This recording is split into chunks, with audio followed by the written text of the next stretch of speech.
You came through the side door, you'll both soon learn this day. All in good time and it's murder.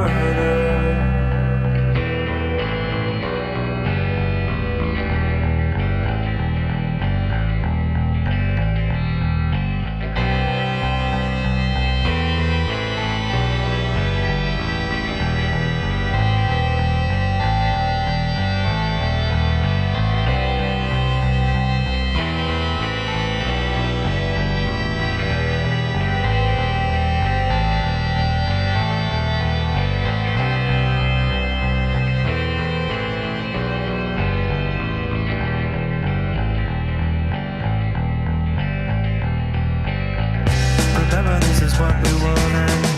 Remember this is what we said. To never be heard or seen from again. Remember this is what we wanted. Remember this is what we said. To never be heard or seen from again. Remember this is what we wanted. Remember this is what we said. To never be heard or seen from again.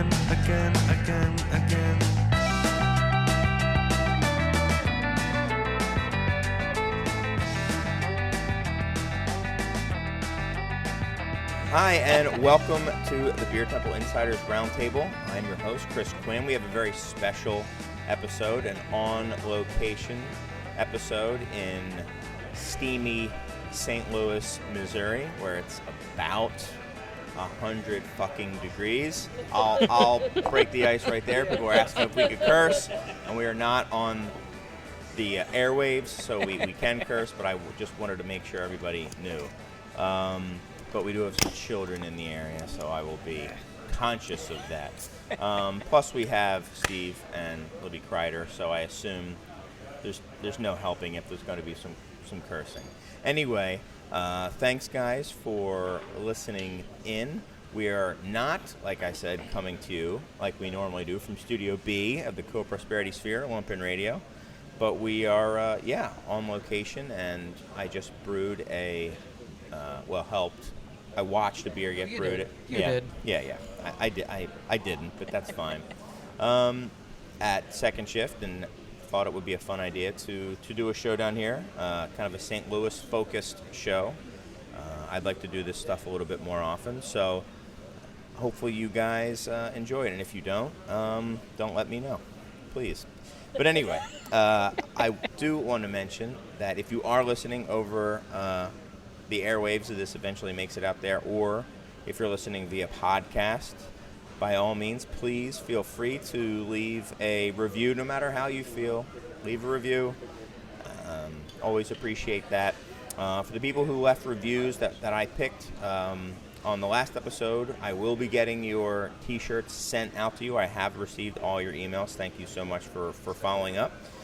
And for those listening for the first time, I'd like to give a little bit of a rundown of what this show is about. And essentially, some of my favorite things to do about being in the beer industry, I should say, is sitting around a table with people who are passionate about beer and who have made it a part of their lives in any form, whether it's making the beer or selling the beer or facilitating the beer being sold or writing about beer or whatever. Getting these people together and just talking about, this thing that we have made a part of our life. And that is what I try to recreate with this show, the Beer Temple Insiders Roundtable. And I will get to introducing my guests in just a moment, but before I do, I have to mention that the opinions of my guests are solely their own and not the opinions of any other entity that they may be affiliated with, such as anything, but specifically Lumpen Radio. So don't get angry at Lumpen Radio when Steve Crider says something terribly offensive. Okay, that's kind of what I'm saying. But anyway, That's your cue. With that, I will introduce my guests. What we'll do is, typically, first-time guests, we introduce people in order of seniority. Seniority being how many times they've been on my show. It's the only seniority I really care about. And we got a lot of first-time guests. So what we'll do is we'll go around and everyone can introduce themselves. with the exception of Steve and Libby Crider. So, Criders, how are you? You guys are collectively, I think, the senior members. So, Yeah, I think so. yeah. So what's up? And yeah, just they're sharing a mic, guys, and they're going to be shouting right into it. So, I will also say, since we are not in the studio, just like back off about the audio quality. It is what it is, and you know. Yeah, we're in a tasting room right now. Yeah, yes. come on. So, what's up with you guys? This is my first time here. Beautiful. It's awesome. Hot, steamy, like you said. It is. It is hot, man. Got to brew a beer, kind of. Hazy. Yeah. Put some lollipops in it. Beautiful hazy beer with lollipops for Pat Burger to put on. The Kaiser Tiger. Mm-hmm. I think we added marshmallows too, just for good effect. Yeah. Oh, I wasn't there at that You point. missed that one. Yeah. But that's cool. I'm glad I was. I wanted to like hit myself. Like, oh, I knew I'd forgotten something, and that was the marshmallows. So that's cool. But yeah, thanks for having me down. Yeah, thanks. We actually brewed a very traditional West Coast style IPA a la, how would you describe it, Chris? You wanted to do an Alpine style. It was piney inspired by West some Coast- of the yeah. old IPAs that I used to drink from Alpine whenever I got a chance. Old, So. 8 years ago, you mean? Yeah, Yeah. 4 years ago, 5 years ago. Jesus Christ. Right. Back when I was a kid, yeah.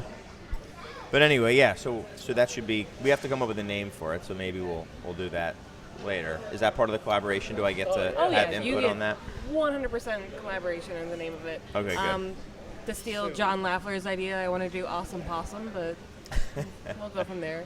That'd be I also great. want to give a shout out to Doug Walicki, who this is the first podcast I've done of yours where Doug has not been to my left. Oh, yeah. No. So, Oh.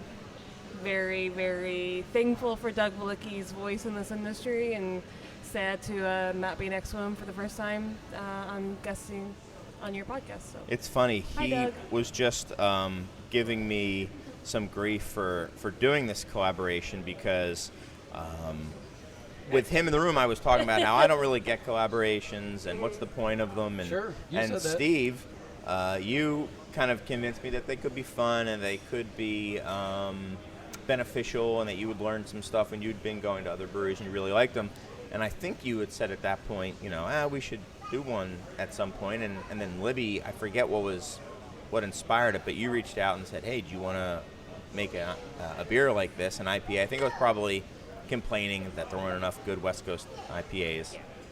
So Doug did not skip a beat and immediately got on me for he's like, Chris Quinn in 2017, I don't get collaboration. And then then he reposted the picture of me putting in the lollipops into the beer. Oh, did he? And he was like, Chris Quinn today. Yeah. So Doug is here in spirit. Doug He's Limpy, already trolling us. Revolution Brewing in Chicago. Yeah, he's the CFO CFO, and head yeah. of marketing there for Revolution. Great guy. Yeah. Yeah. Great guy and incredible voice in this Yeah. industry. Yeah. Yeah. So anything else new with you guys? No. Other than just me being here? Making beer and babies. Okay. We're not making babies anymore. Oh, No. okay. Yeah, Just skip beer that. now. Yeah, we'll skip that beer. Okay. Cool. Well then, thanks for setting this up, honestly, and setting up our guests and everything. So why don't we just kind of go around the horn, and we'll start on my right and just move on down. So why don't you guys just take a moment to introduce yourself and just let everyone know who you are in the world of beer. My name is Ben Bailey. I work for Perennial Artisan Ales. My official title is National Sales Director. That always has seemed a little lofty to me. I do salesy things across the country, and very stoked to be here and represent Perennial. And thanks to Libby and Chris for letting me come out, and fuck you, Crider. My name's Jake Hafner. I'm the owner of the Civil Life Brewing Company. We're in Tower Grove South, it's a couple miles from here. My business card says Captain of the Barley Ship. I like to put in quotations the sometimes wayward barley ship at times, as this industry throws you curveballs. So we're known for session beers and good balanced beers. That's kind of what we do, but we appreciate being here. I have to say your reputation has made it all the way up to Chicago. When I hear people talking about St. Louis, there are some that are obvious, like Perennial and Side Project and Second Shift. Sure. But then but after that it's we got to go to Civil Life. So. Civil Life makes the best beer in St. Louis. They're my favorite brewery. Yes, absolutely, in the world. That's the same thing I say about you guys, though. So. Can I have the mic for a moment? On any Sunday in St. Louis, if you want to find a person in the beer industry, you will find them at Civil Life because Jake's hospitality, his beer is just unmatched.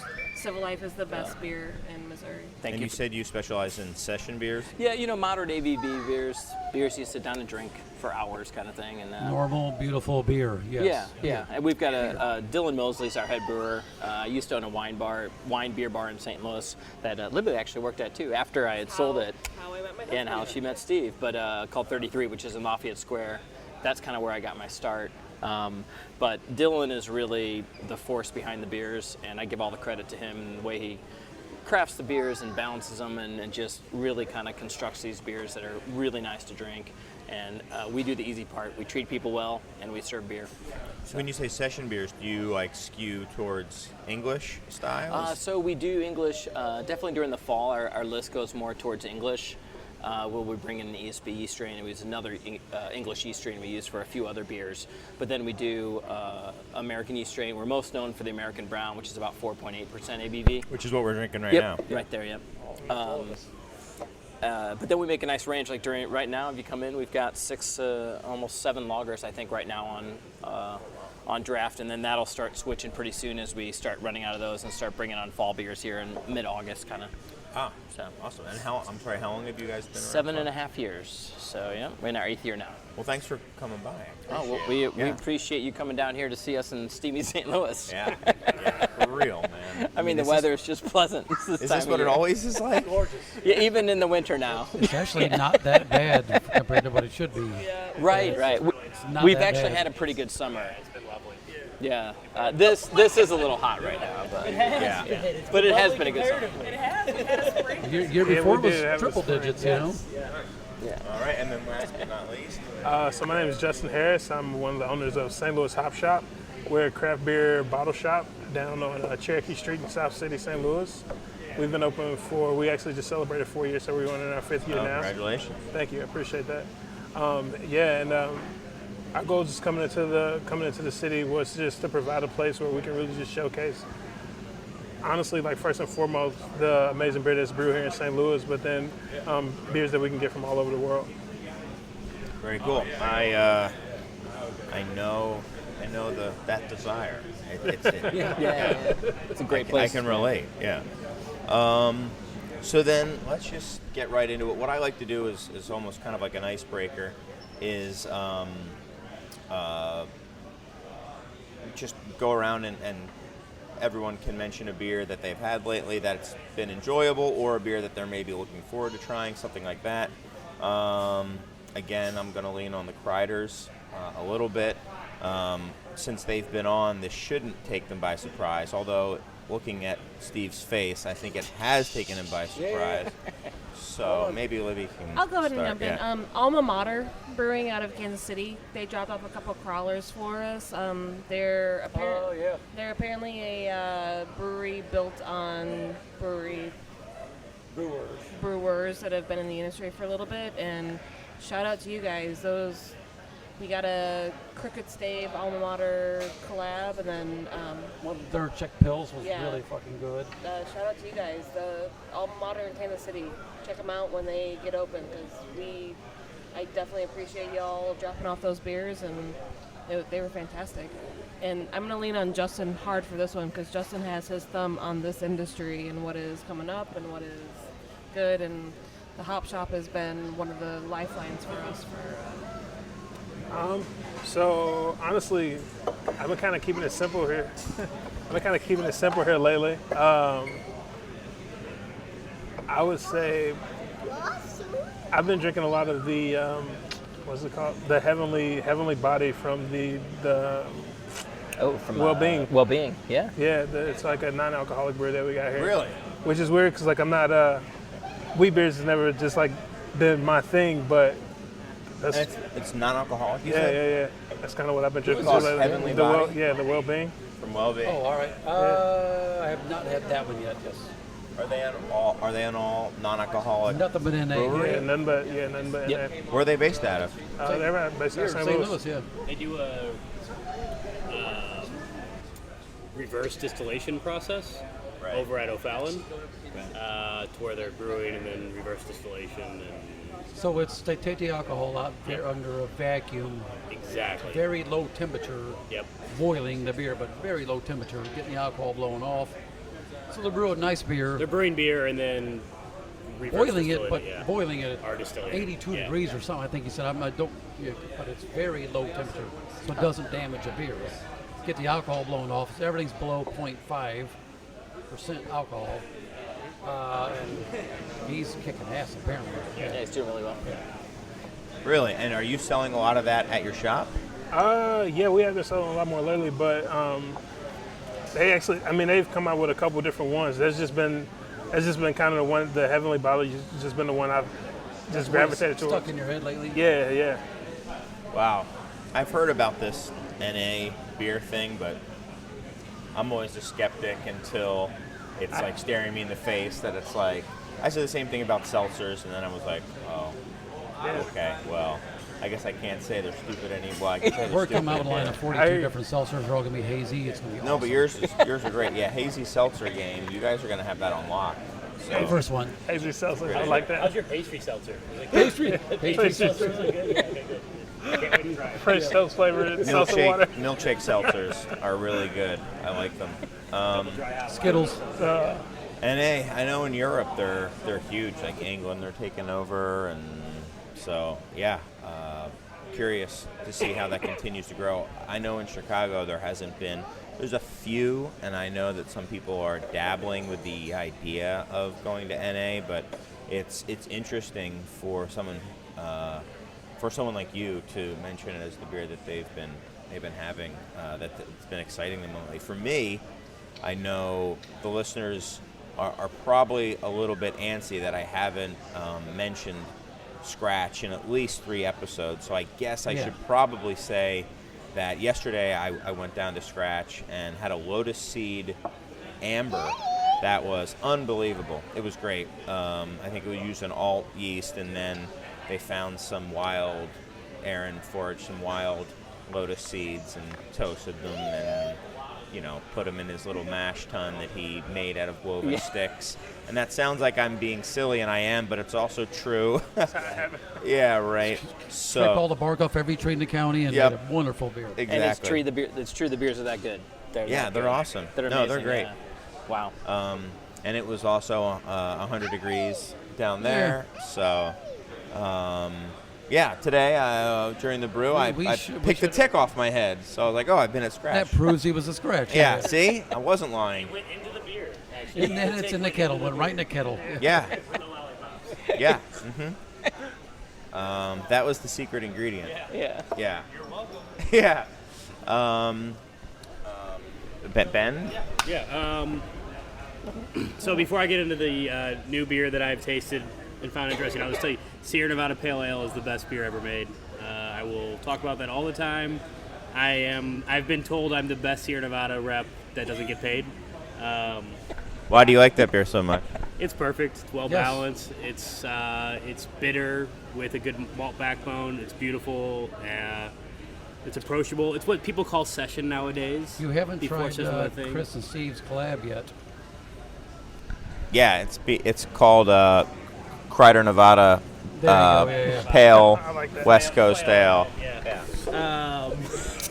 So beyond Sierra Nevada Pale Ale, so I was at a festival at Fauna Flora that Fauna Flora held recently out in North Carolina. Super wonderful host, and outside of the torrential, heinous downpours that turned into a mud fest, it was a great festival.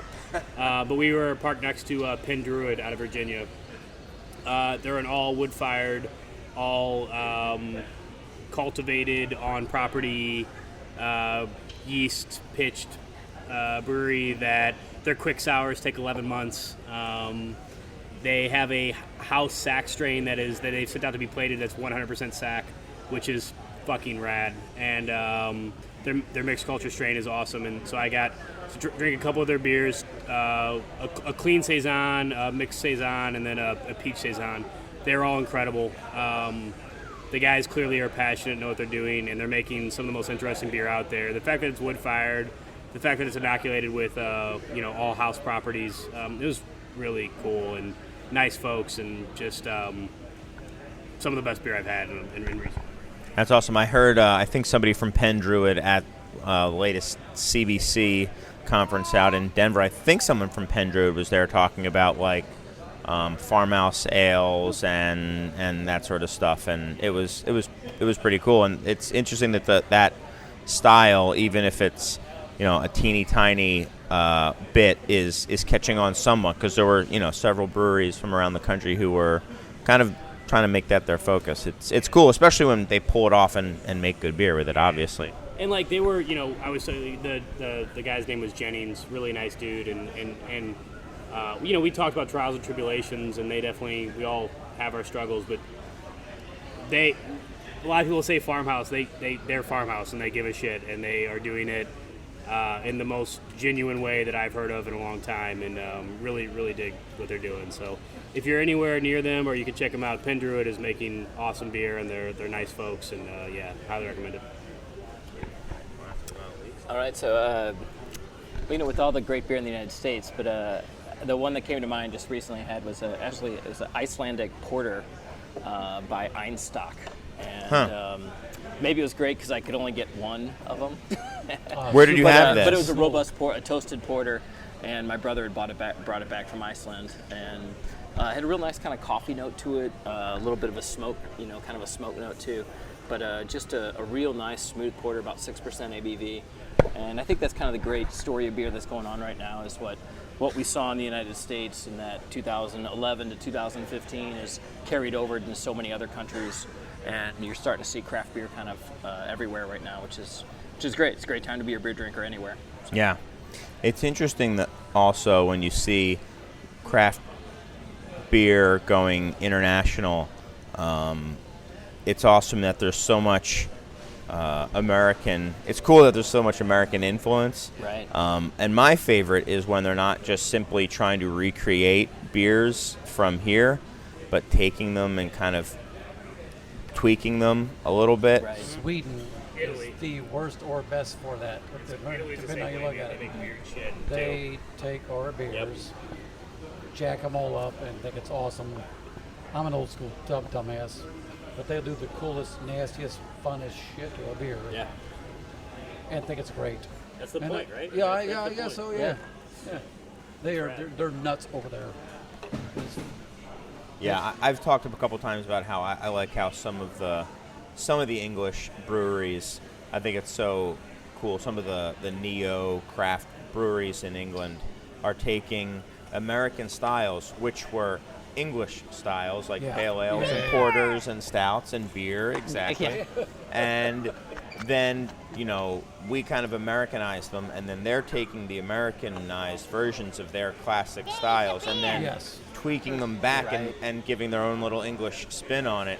And it's this cool, like, kind of meta thing where it's influenced by our influence of their beers, and it's really cool. That's when I see that sort of stuff, it's awesome. It's fun. Right. Yeah. Right. Yeah, it's fun to see. Just before we move on to this topic, something I'm interested in and passionate about, drink shelf beer. Drink beer that's available. If it's out there on a regular basis and you see it on a regular basis and it's good and it's quality and it's in code, drink it.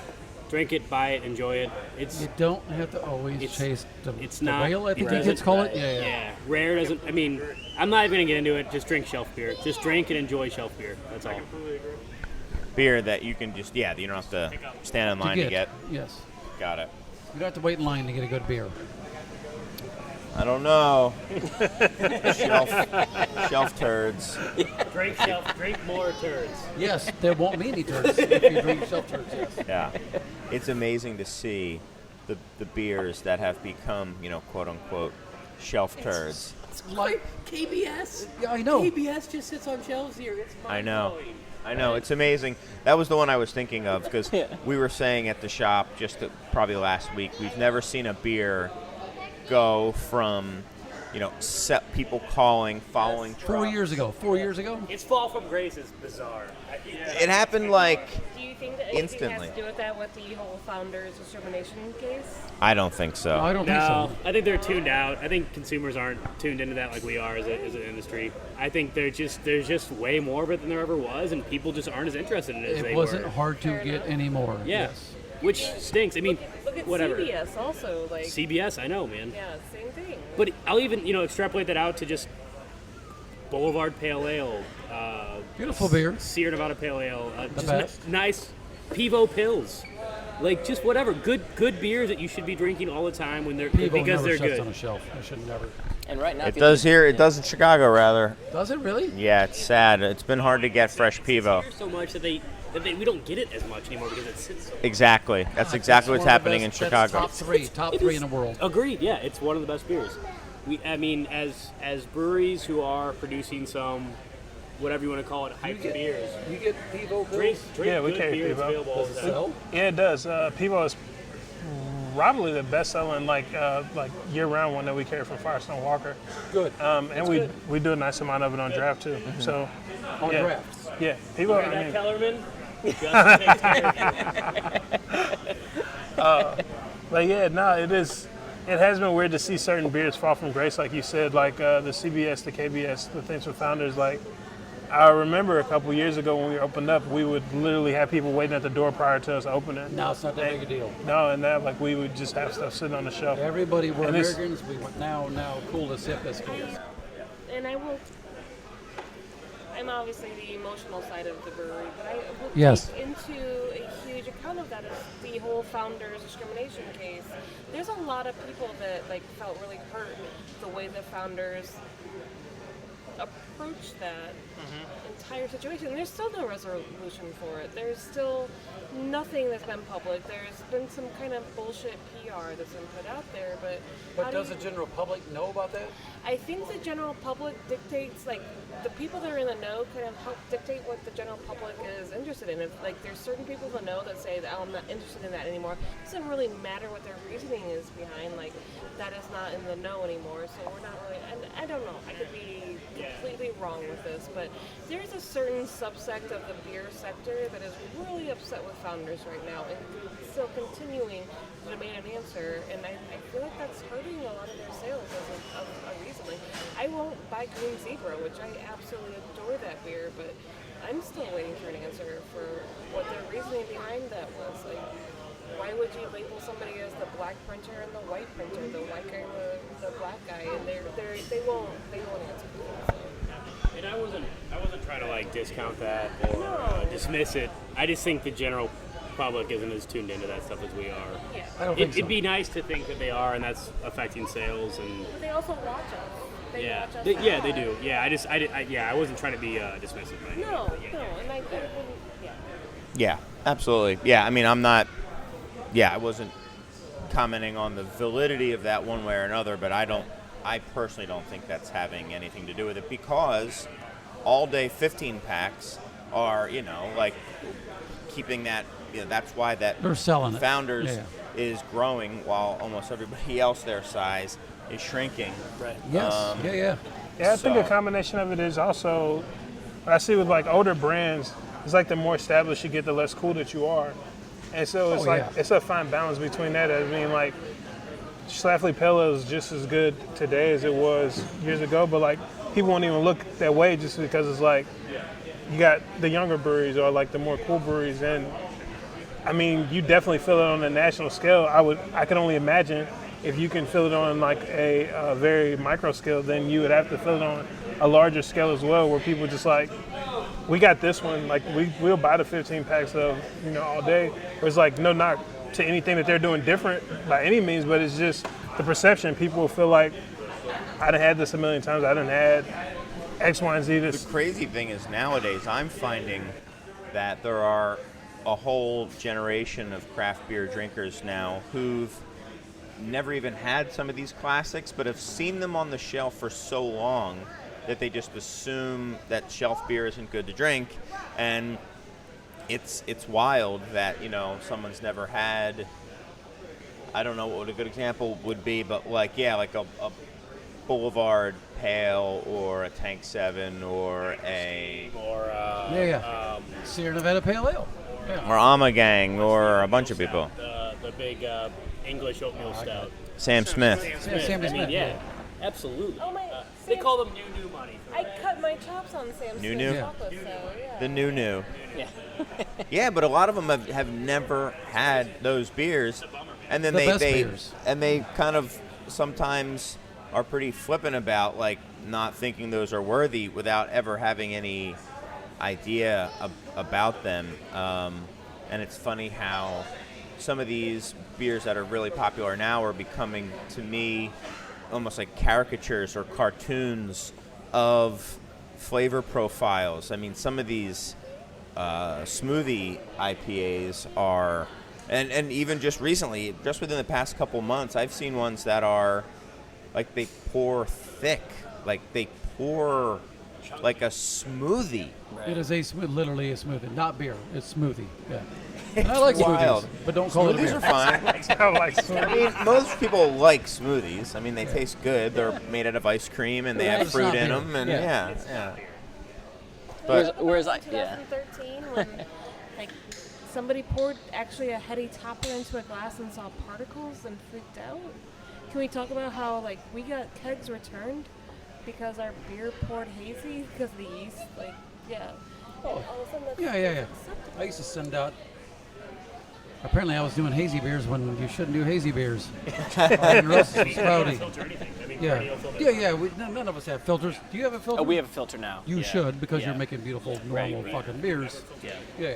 what's Just this the, year. the famous Bells saying? I don't think they use it anymore, but they're like something like if God had wanted us to filter our beers, he wouldn't have given us livers or something like that.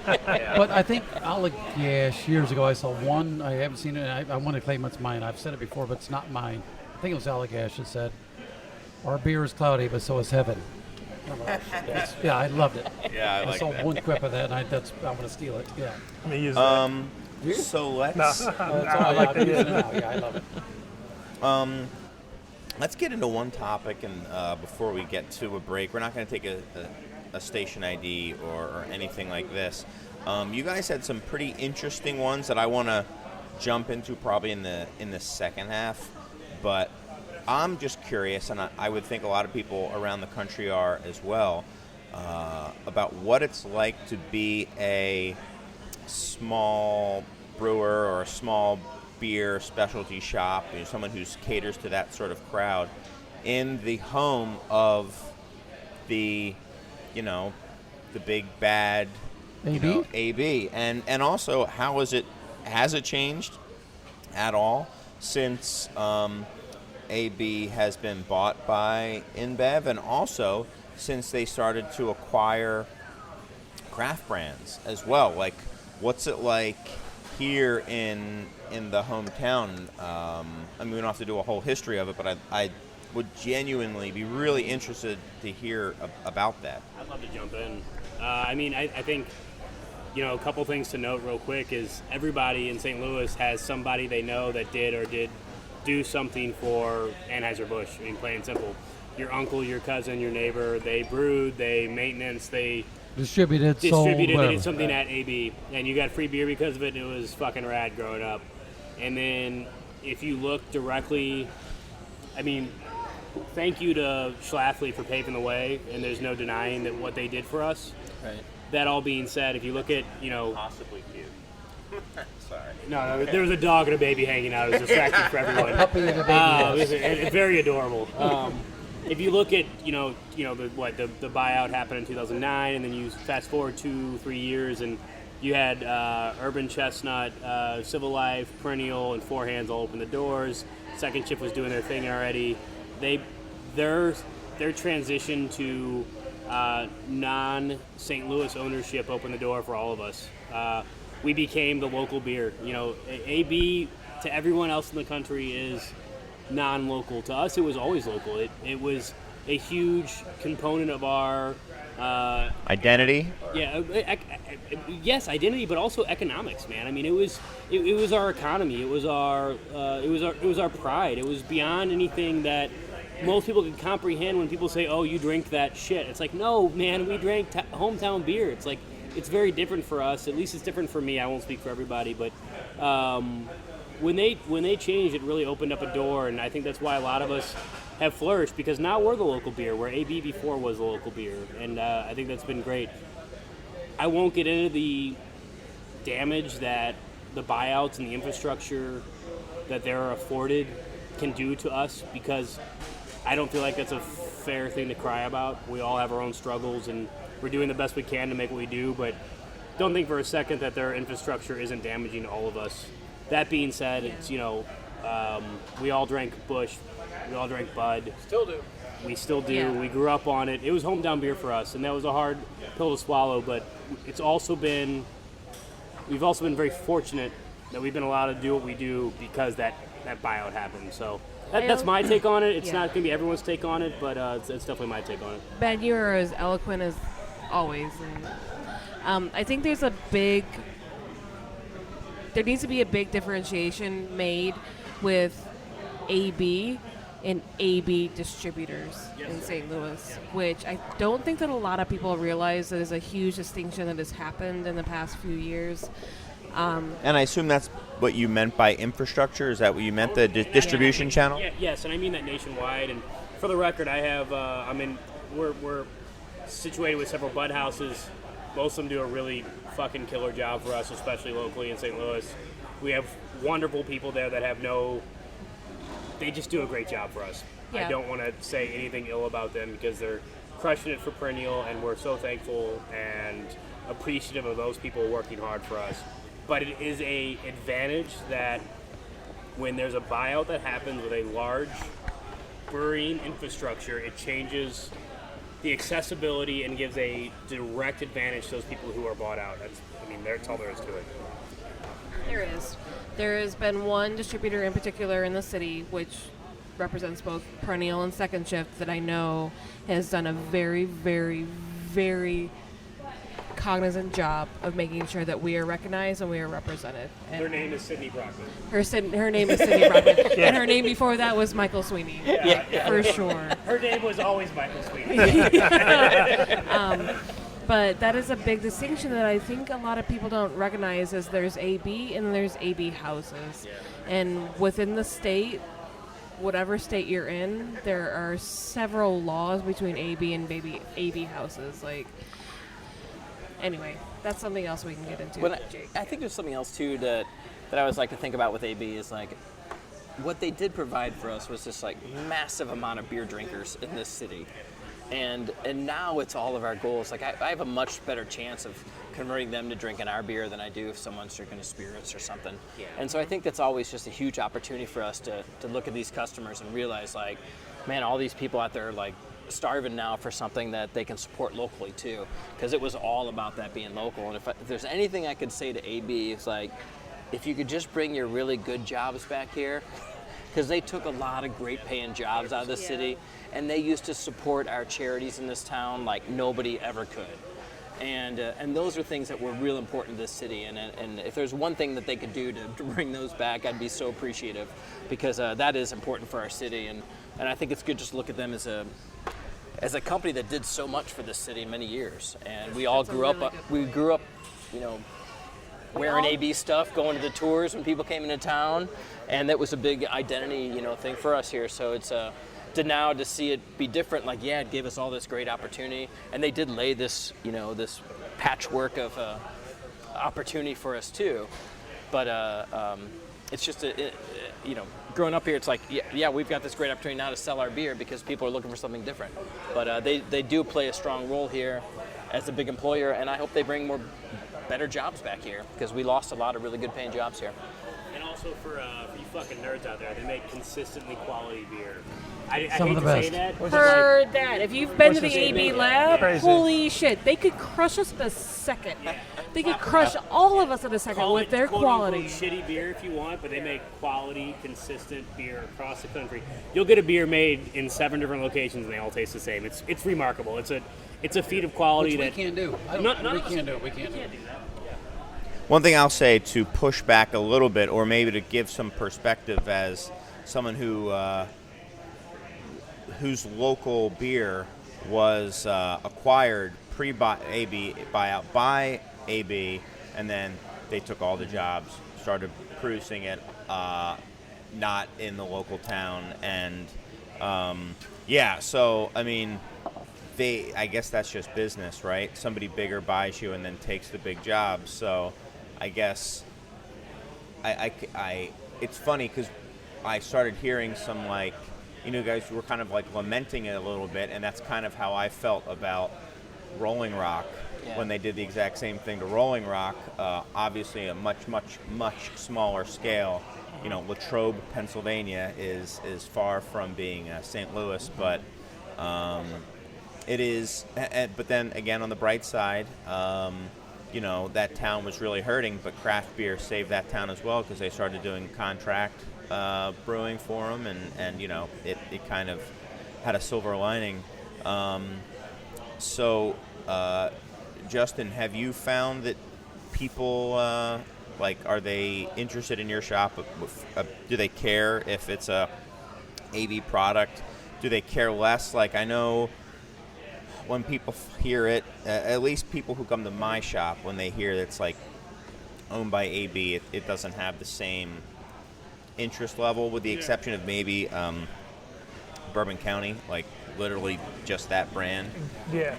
How do people here feel? I would say not so much. The bigger ones like Goose Island, they move decently, but we don't do any of like the domestic beers. So we don't have any like Busch or Bud Light or Budweiser or anything like that. So one of the things that one of our like ethos of the store was that we wanted stuff to be approachable. We didn't want to be super pretentious. We didn't want it to be over the top. So, like, whereas like we do get in the rare, the specialty, the super exclusive stuff, but the backbone of our store is just the everyday, the shelf beer, as Ben was mentioning earlier. And with that being the case, like, a lot of people don't go like our clientele in particular, South City, like, they don't go that far into it. They'll come across it like they don't know, Elasian or Golden Road or anything like that. They just know they like Tart Mango Cart, and that's what they finna grab. And so the bigger ones, the ones like Goose Island, it's weird because they either do good off the name alone, or people don't touch them at all because of the name. It's like no in between. Like, you don't have nobody's like, I never really tried this, I want to try this. It's like people like, I'm looking for the 312, or it's like, I don't want anything to do with Goose Island. And so it's like very stark differences. But I would say, personally, for our store, it doesn't play. I don't feel like it plays a huge role. And if it does, it's not necessarily reflected in sales that much. Like, aside from our local beers, like, which always stand out higher, I don't see a huge discrepancy in like sales numbers between like AB owned breweries versus non AB owned breweries. It's really just come down to styles. What about for you guys, the brewers? On premise is a huge fight. Do you find that some of these big guys are coming in? I mean, I would assume they are, just like they are everywhere else. Are they? It's a business. They're probably playing hardball. Are they trying to come in and take your guys' handles? Do you feel like there's a lot of pressure from the big guys here, maybe more than anywhere else, or because it's their hometown, or just kind of the same? I would think it's probably the same. I'm not familiar with every market out there, but for these guys, it's numbers and spreadsheets, and that's how it's run, and it's tap handles and it's a count, and they've got to hit so much, and so I don't think it's anything against any individual company, or they're obviously just working across a national goal basically. And so I'm sure it's competitive. Every tap handle now is a struggle to keep, just because the consumer wants to switch so much. Loyalty's gone. Yeah. Which I dig and hate at the same time. Right. Because I don't want to drink the same beer every damn day. Yeah. But I want everybody to drink my beer every day. Right. Yeah, it's hard. I can tell you it's hard for us. Like, Yeah. we constantly switch the taps. Like, nothing is dedicated. Like, Right. Not even by styles, really. Yeah. So I think, I don't offer a lot of insight to things, but the one thing I do have is that my job encompasses 19 states, 20 some odd distributors. I visit my markets, I communicate with my markets often, and I get to see a lot of different struggles and issues. One thing I don't hear a lot of, at least at my level, is, oh, the big guys are playing here. It's like, we all understand that. And I'm not excusing it. I'm hyper aware, like I said earlier, the infrastructure advantages they have. And I'm not talking just InBev, I'm talking all of them, all the big guys. From InBev to Big Craft, they all have infrastructure advantages. You got to focus on what you're doing. You got to make the beer you're proud of, and you got to do what fits your ethos. And that's what we try to do at Perennial. And I know everyone sitting here can say the same thing. I know Second Shift, I know Civil Life. They work really hard to make beer that they're proud of and encompass space they want to encompass. I think it was harder 10 plus years ago, where I always heard, well, I mean, Harder 10 years ago? well, we're talking about like the big guys. Right. I remember hearing stories of Chicago when I didn't even distribute beer up there then. It was all pay for play. You got to give us money, or we're not going to put your beer on. And I said I would never ever do that. And I told my distributors, don't ever do that. Screw them. They don't get my beer then. When you're making 2 barrels a year, everybody will suck your dick to get your beer. You know. How'd that feel? It was awesome. But at the same time as I was growing, that was fading away, I think. I think it went away, or it wasn't that tough to get a tap or a bar to get you pour your beer. Now it's going to be on once or twice a year or whatever. But it did happen. I remember, like I said, 10 plus years ago, it was, I heard bad stories of, especially Chicago, the whole, because it's crooked as shit and I love it. Yeah, blatant. I mean, if some bars were just very blatant. It was very open and blatant, very even blatant. though it was illegal, but it just happened, and it worked. I mean, Buy me a and I new draft can't, and I system. can't blame the big guys. It's a business; they're gonna make money, and I have no problem with that. But don't screw. Anyway, I think it became easier for us to get taps from the big guys, the 3 or 4 big breweries. But at the same time, I think when I started, I was number 1148 in the country. Now there's 7,000. Right. So at the same time, it got easier to get taps from the big guys. You're not sorry. I look that old. You're better than that. I look older than that. Yeah. But I think now that it got easier to get away, to steal a tap from a big guy. But now there's 7,000 little guys going for that tap instead of 1,000 little guys going for that tap. Yeah. If I can just make a point that I think no one is really excited to talk about. AB, InBev, Coors, whatever you want to say, the big houses they're tough, but they're tough and we know they're tough. I'll tell you what's fucking things up right now is $120 half barrels of craft beer, $9.99 12 packs of craft I don't know. beer. Yeah, I don't know how we do that. I don't know how they do it. When big breweries, big craft breweries are coming through and offering these budget-priced craft lagers, that is what we should all be thinking and talking about, because that is what is challenging for all of us, because the casual consumer is approaching that as supporting craft beer, and at the end of the day what they're doing is just completely fucking over the rest of us. And it's good for them that they can do that, but it's a tough pill to swallow. We compared to a can't macro. do that. We cannot do that. We cannot literally do that. cannot do that. And it's damaging. It's complicated. It's a conversation that will need to be had in the next several years. Just for clarification, Ben, are you talking about, or maybe you're talking about both, but this could go 2 ways. It could be craft breweries, right, creating new brands that are meant to be moved, like light lagers. You're not talking about discounts to move volume. I'm talking about like Solid Gold. I'm talking about Boulevard's Missouri Pills, which is meant to compete at Budweiser half. They're price. making nickels. And they're great Nickels. beers. and I don't want to discount their quality. I'm not saying anything about that, and good for them that they can do that, but it makes our life challenging, and that is more damaging to me, in my opinion, in our industry than an Elysian, than an AB. Oh yeah. Anything like that. I think it's more. Yeah. I think it's more damaging, and people aren't wanting to have that conversation that I've heard yet, and I think that's concerning. That's very interesting because I don't really see that side of it because we don't really sell a lot of the big pots like 12 packs. I mean, we sell some, but they move extremely slow. Okay. So like to hear that it moves like that versus like in some of your like grocery stores or whatever versus like some of the craft beer like 4 or 6 pack, like that's eye opening. I've definitely seen the trend of them moving towards that.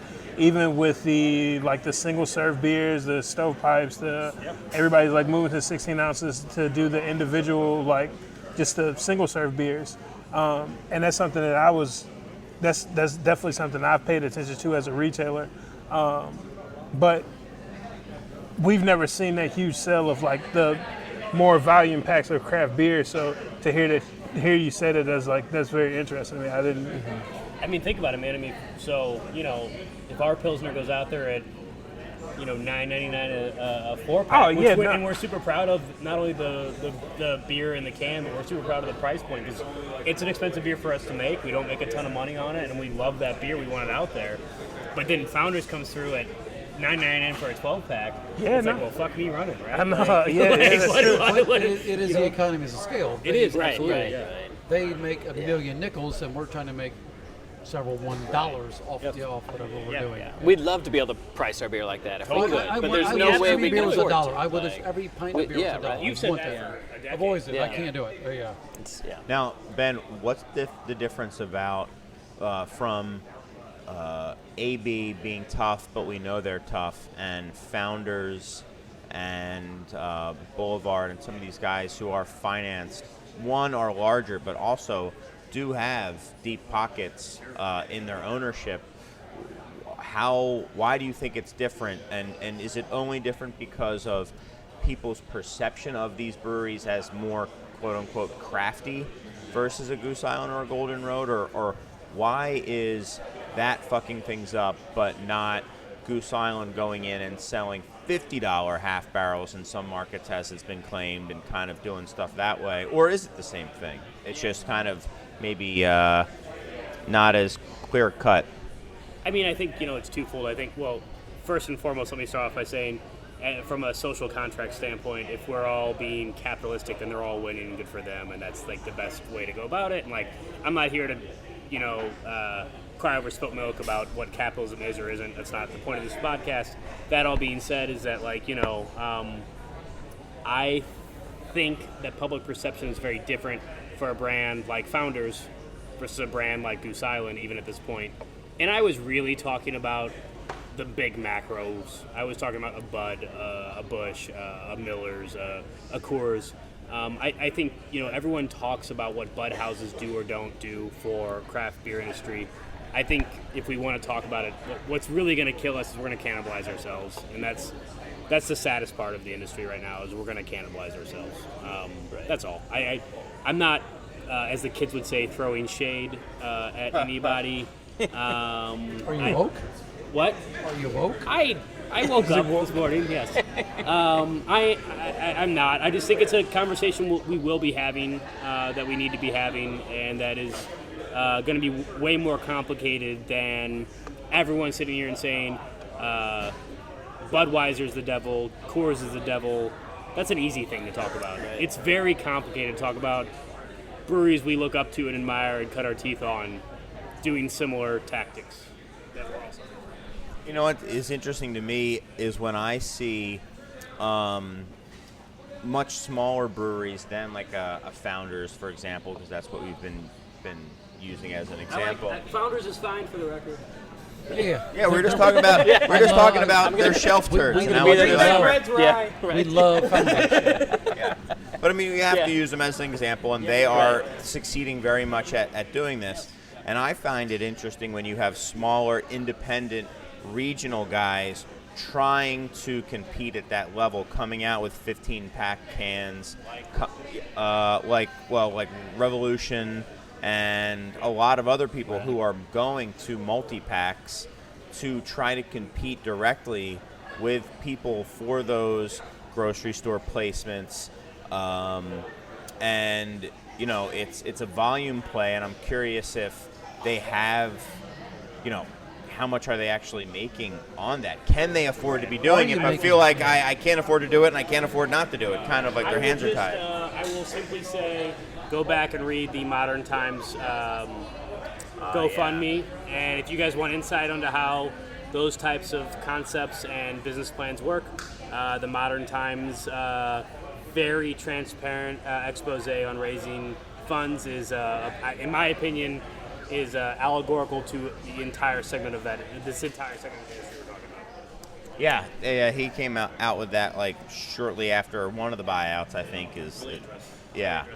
And it's exactly what we all suspect. It's just it's a tough game, and there's a lot of I'll grow until it makes sense, and then it rarely makes sense. Yeah, it's interesting. I mean, we had, and I know. Modern Times is great. I'm not calling it that. No, right? Want another beer? Yeah. Well, I was just saying, you know, this is all what we've seen happen from when Steve got in at 1,100 breweries to almost 8,000 now. We'll never again see this percentage growth in the market. And these things that have had, there's no way percentage-wise for it to grow this much again. Do you mean in number of breweries? In number of breweries, okay. Yeah, just by a general percentage. And all of these things that have happened are just things that are happening because of that massive growth and through the hop supply market that, you know, went through this massive change a couple years ago. People don't know or understand. Yeah. Right, and then, you know, and like from all the old beer sitting on shelves, because distributors aren't managing the supply chain right. All these things are constantly, we haven't figured them out yet. And for the goal of all of us is just to continue to make as great as beer as we can, and to really lean on people to make sure that we're getting it out to our consumer when it's supposed to be consumed. And then just, you know, keep working hard to get more beer drinkers into the fold and to really open craft beer's arms wider, a lot wider than what they are now to a lot of people that aren't drinking it. And hopefully that'll help solve some of these problems. But, you know, these are all business decisions that they're making. Is like they've got this massive system that they invested in and had an venture capitalist or investors come in and they've got a 100-barrel brew house and they can find a way to sell $9.99 beer because they got to keep that thing moving just to keep people employed. Mm-hmm. And it's just all of that, and we're on the bottom part of this. Yeah, me too. It's all our fault. And us in that like 3,000 to 5,000 barrel brewery are, you know, seeing this other side of it that you know really hurts at times. You know, I keep we're trying to at 5,000 or 6,000 barrels I can make some money. Yeah. But I said that at 700 barrels. Yeah. Soon, just a little bit more. Sure. A little bit 10 years more. I've been saying the same shit over and over and over. Yeah, glad I'm not the only one. Yeah. I think that's probably a good point to take a break. Maybe 5 or 10 minutes. Yeah, sure. Yeah. What you do, you man. and then we'll come back, and there's some other topics that I think you guys wanted to talk about. So we'll come back in just a few minutes with more of the Beer Temple Insiders Roundtable. All right, welcome back to the Beer Temple Insiders Roundtable.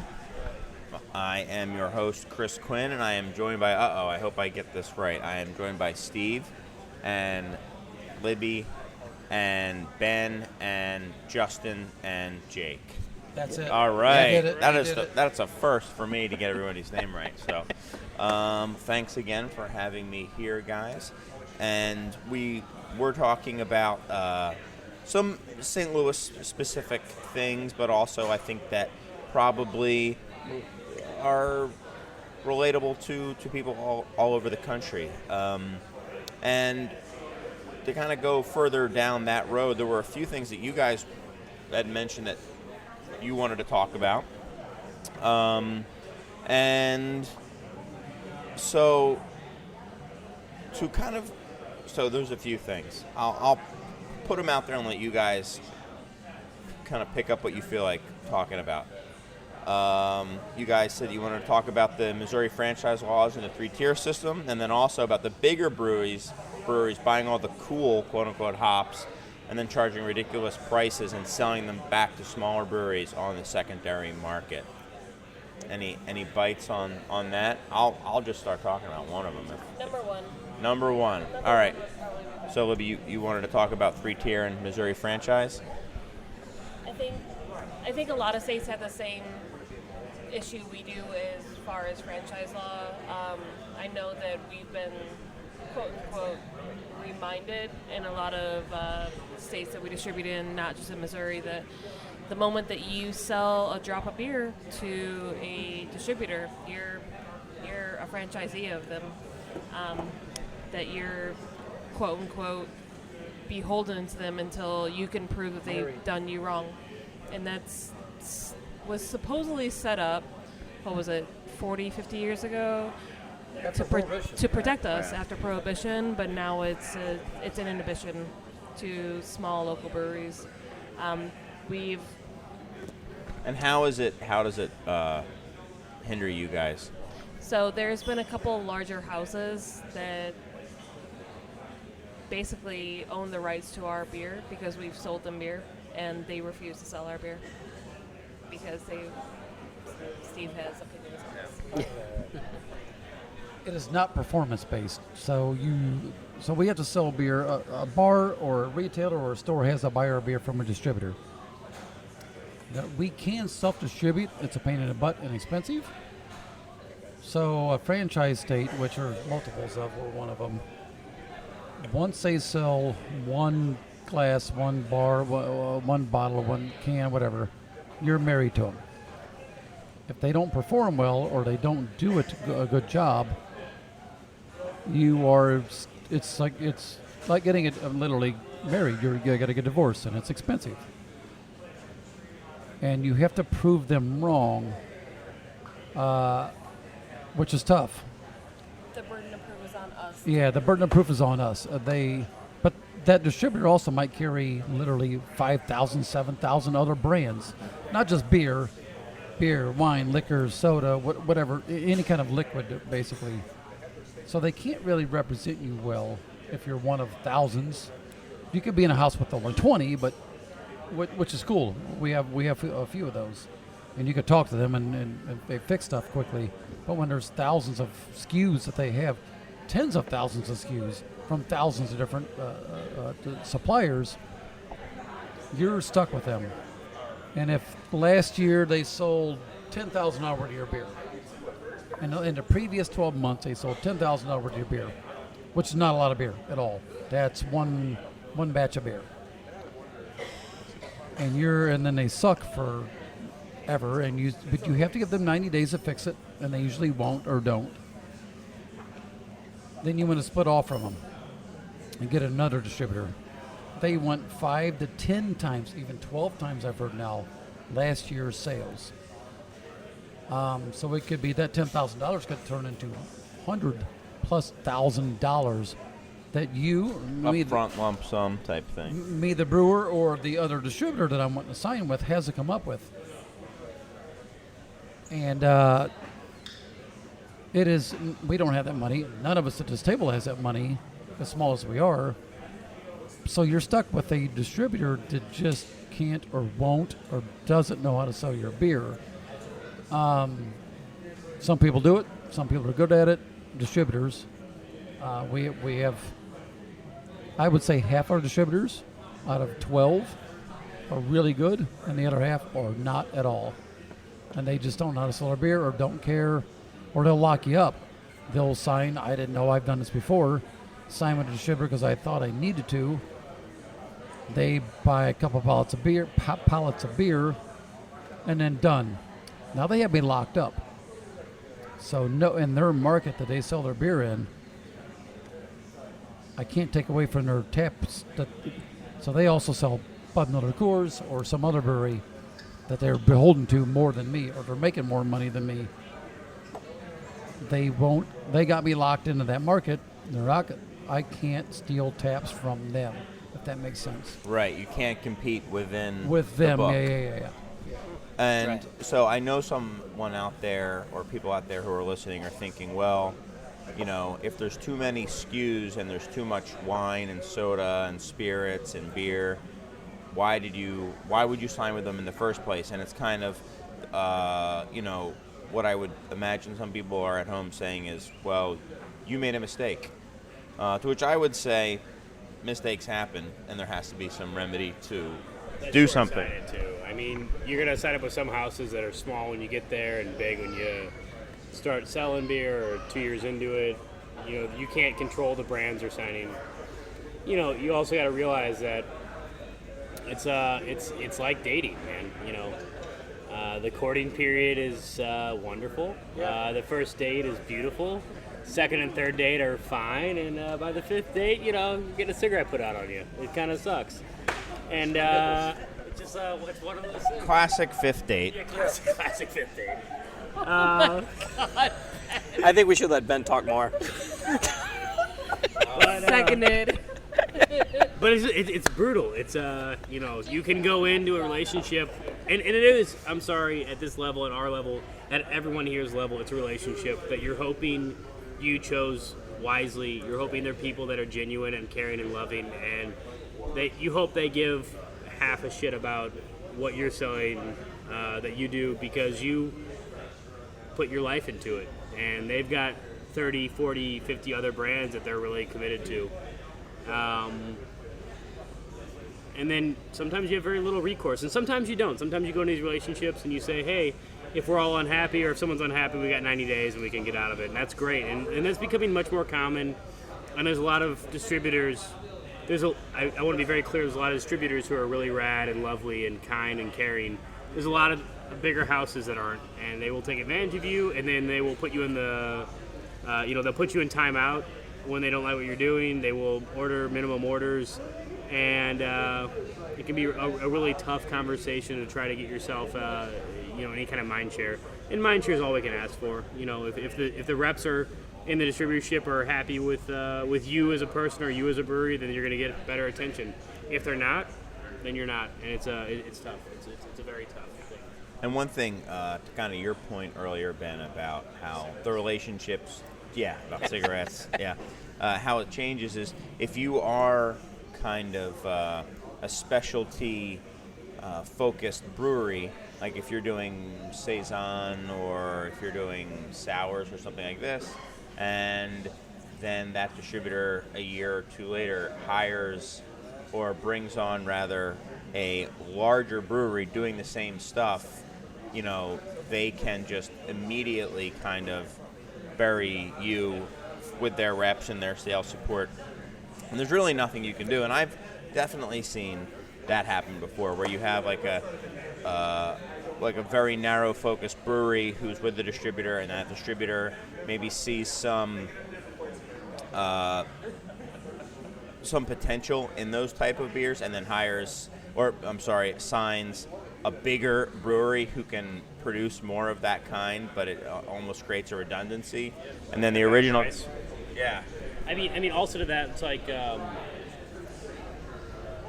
you go out and you put your best foot forward, and then people come back and they say, but make an IPA. And you're like, I don't make IPAs. I'm sorry. Like, it's not something we do. They're like, but we need that. And that's the only thing we do. And then it becomes, it's human nature. The reps want to sell the easy sell. They don't want to hand sell a Saison or a mixed firm beer or something delicate like a nice Pilsner. They just want to say, it's an IPA, you guys should buy it. And they're like, oh, well, my customers love IPAs. And that's great. And IPAs are wonderful in their own right. And like, it's one of those things. Distributor reps want to sell easy beers. Work. And it's because as an industry, we have overwhelmed our distribution syndicates. We have flooded our markets. People have become recruited not out of passion but out of necessity, and then they want to make the easy sale. And that's because it's the way we structure the industry. It's the 3-tier system. It's distributorships. And it becomes a problem. And then they digest it in a way that it's like they will always push the low-hanging fruit. And anyone else that's a little more expensive or a little bit more esoteric won't get the attention most of the time that it needs to be sold. And then the beers that don't need the attention, they're not esoteric, they're not hand sells, they're just slam dunks, they'll get the easy sale. And that becomes a challenge, because in the 3-tier system, outside of your own self-distribution states, if that's what you do, you don't have the option of directly selling to a retailer or customer. So even if you make a great connection or make a great relationship inside of a retailer or a bar, you can tell them or ask them or convince them to bring in your beer, but you can't sell them your beer, and then they buy what they want, and that's how that goes. And it's a complication inside of the 3-tier system, and that's just something we're dealing with all the time. And if the consumers are conscientious about it, then it's something they need to be aware of. But they're not, because it doesn't affect them, and that's fine. I get it. It's capitalism at its best. It's tough for all of us. And this franchise system, this set of laws came out. I mean, it's a long time ago, but at the time, breweries had the power, and the distributors weren't as big. And so the idea, I think, my understanding of it is, the deal was that if a brewery left a distributor, the distributor could go out of business because that was so much of a portion. And now, as things have changed, That's still a thing in Missouri because we Right. go ahead. We Right. almost could have been challenged with that. right. So, but going along that line, so that's where this kind of all started. And now we're still, as the market's changed so much, and all of us little guys don't have the money to fight these legal fights to get out of stuff. And there's been some court cases in Missouri, one by Shelton Brothers and one by Jägermeister this past year, that are starting to kind of make forays into this area, but no little brewery can really afford to test any of this stuff. And so that's the problem. It's like we're all stuck in this situation where we kind of have to live by these rules that are set up a long time ago. And then the other side of this is that since it is so expensive to leave, it's like you can ask anybody here, like if you come to my business and offer me 6, 7, 8 times earnings, I love my staff and I love my business, but I'll be out the door. I'll be done. Exactly. Like it's unheard of. Like, this is a crazy amount of money for people that, in some cases, when you're trying to leave, they haven't invested that kind of resources or energy into your brand, and yet we're beholden to them because of this industry and these laws, and the fact that we're not big enough. We're small companies compared to who we're. Just a little side addendum to Jake's story is there's a distributor that we were with for a couple years that basically would sell one case of our beer for every 17 that they ordered, and then ask us to buy back whatever was out of code. It was a really awful kind of relationship. It was not symbiotic in any way, shape, or form. The breakup was really, really ugly. They asked us for a lot of money, and in lieu of the money, we could not sell beer in that market for 3.5 years. And we are now entering into the last few months of that 3.5 year. And we had to agree to it. We could not afford, as a small brewery, and we were really lucky with that. We spoke with many lawyers on it, and the moment the person in charge said, "This is what we're offering you," he said, "Yes, It didn't take cost it." us anything. It doesn't cost But you we just anything. couldn't sell beer in that market. 3.5 cost us active sales, which is a huge cost. Yeah. It was a complete fuck you move. Right. For a distributor that makes multi-million dollars versus a brewery that makes Multi-negative $100. yeah. Right. Anyway, Right. and I know that there's so many people out there, and I mean, I watch social media. I try to not watch it as much recently. Like, beer is a business. Yes, beer is a business, but beer is hospitality. Hospitality is believing in people and humanity and being a relationship with each other. And a lot of the times, these relationships we have with distributors, there's no hospitality. There's no believing in each other. It's simply a black and white business. And with these smaller breweries like we are, feeling like we're neglected is... And this system can work. It can. It can Yeah, work, exactly. and that's right. If it's performance based, we don't want to have trucks. We don't want to have to do all this distribution throughout. Like, there's definitely They're a good at good that. service We they aren't. do, and if they do their job right and they're fair to us, it works. And we've got a good relationship with one of our distributors. That does work, But I would say half our distributors we love and they're awesome. I mean, my first one I ever signed with, which is an AB house. It's a Budweiser house. You guys use them, I know, in the city. They're phenomenal. I still say one of the best distributors I've ever used. Signed with them early on. and they do a kick-ass job. We need to talk to Justin about his relationship with the also. So Justin and Chris are on the other end. They're two removed. That's what I'm saying, like, because I'm just kind of listening because it's a completely different perspective from You us. guys may or may not know what we're talking about. Like I definitely can understand what y'all talking about because I've had breweries that I dealt with where they had amazing representation, but for whatever reason the beer didn't come through, and so like no matter how bad I wanted to keep this on the shelf, I can't order this stuff consistently that's out of code. I don't want to just have these same, these beers that don't really do good. I don't need them to just like keep piling up on my shelves.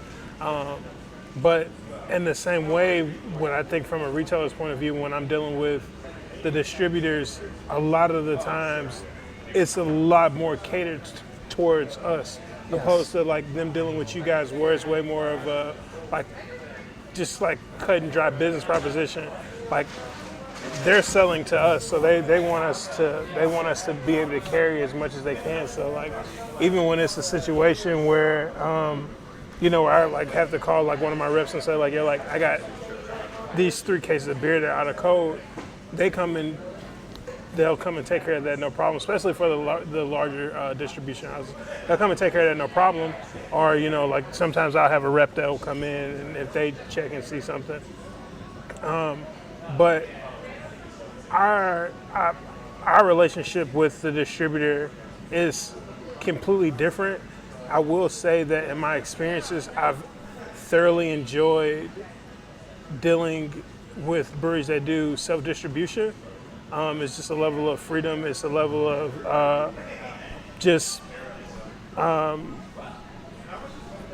personalism. I don't even know if that's a word, but like it's a level of it's just really direct.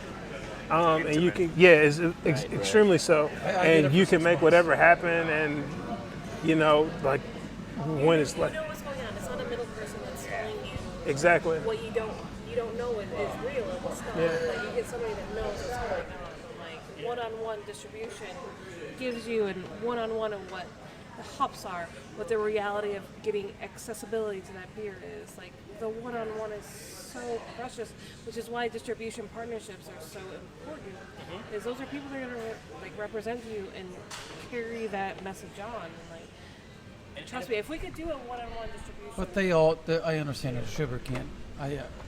It's a horrible term I use. And for the But they listeners, jerk off everybody. for everyone who doesn't know how the 3-tier system works or doesn't have a good understanding, I think the best analogy is that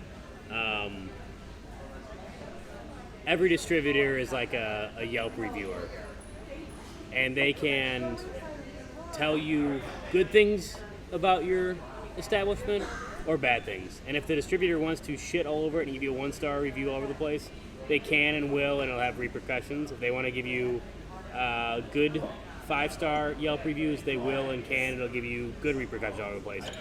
But at the end of the day, as a brewery, you have no control over their Yelp reviews, and it is it can be an absolute kick in the nuts, and it's a bummer thing because what most people fail to realize, and what sometimes we all lose sight of, is that the distributors are our customer as producers, and yet as our customers, they control our success and failures, and it's a really, really skewed system if you think about it that way.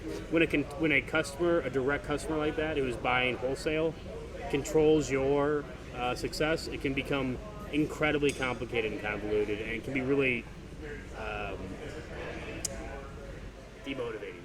Yes, disheartening. Yes. Question I have for Justin: have you noticed ever where maybe you're talking to a brewery rep? And they are mentioning a beer that might be coming through, or a beer that maybe you had in the past you want to bring back in, and then the distributor has said, nah, we're not interested in bringing that beer in it. We could, but we just don't want to. Or does that not really ever happen? Not that often. A lot of times if they mention something like that, they'll mention that as well, and a lot of times they get blamed on like TTB about like them being able to get label approval or whatnot. Some of the things that as a bottle shop that we have dealt with, and I understand it's all about like overall it's about sales and this and that, but like when you have, especially like your local breweries that you really do show you really do show love to, that you really do, you carry, I mean, and it's not anything extra just because like that's what really moves. And then you have like your bigger box stores that just carries everything. And they'll get that one up. And a lot of times, like with some of the distribution, like they'll get that one up as far as getting allocated items in. Sure. It's like one thing that we was kind of important to us.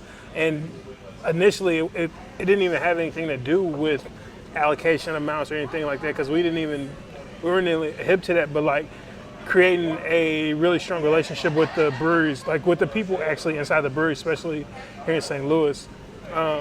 So like, it doesn't happen that bad on the local level, but some of the larger brands, like it has been a lot of times where we've gotten slighted on stuff just because it's like, I can't sell as much as a Schnucks. It's just not, like, I mean, it's not going to happen. Like, I'm not going to sell as much as the best Schnucks, or like overall over the course of a year, I'm not going to sell as much as this chain that's 3 or 4 stores.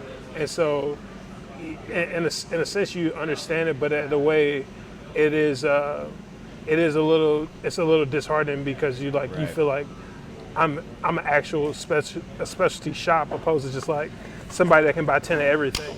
Sure, right. And they're saying, well, we want all of it, or we want most of it, or something like that. I get it, but it's good to hear that you haven't. I've definitely had issues, maybe, well, I won't say with who, because they might be within close proximity, but with multiple places where we've been talking about getting a beer in, and they're like, yeah, let's do it. We'll totally do it. And then you order from the distributor, and they say, yeah, we're not bringing any more SKUs in.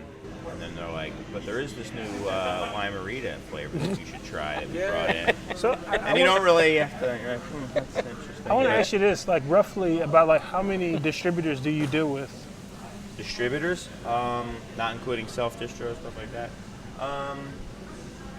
We do 1, 2, 3, 4, 5, 6, 7 maybe. Okay. You know, and then there's probably a few other, just for beer, that we maybe order from every couple months or something like that. But on a weekly basis, 6 distributors on a weekly basis, I'd say. Yeah. How about you? It's about the same, 5 or 6. So like just for beer alone, like when you start talking about like spirits and stuff, it changes. But just beer alone, about 6 that we order weekly, bi-weekly. So, Ben, you were hinting or alluding to something before about how, you know, distributors want to make the easy sale, I think you said, and, you know, you can't really fault them for it. How do you guys deal with that, with saying, like, this is what our distributors want, they're pushing us to sell this, we want to sell it, or maybe it's even your, you know, the easy sale versus, you know, maybe working on something that takes more work, takes more education. I guess this could be for anyone here at the table. I mean, is that something you? Yeah. I don't know. You kind of got choked up with that. Yeah. Jake the Highland real quick. No. No, I mean, honestly, in this year and then the latter part of last year, what we've done is we've sat down with the majority of our distributors and said, like, listen, we do not want to try to put a square peg in a round hole. What works in your market, what doesn't? Don't say IPA, I don't have it. But beyond that, like, what does and doesn't work? I mean, Pilsners work great. Pilsners don't work great. Like, you like Saisons, you like hoppy Saisons, great. Like, let's try to make that work. And we say, if you can't move this style or this brand, then can we double up on the next one?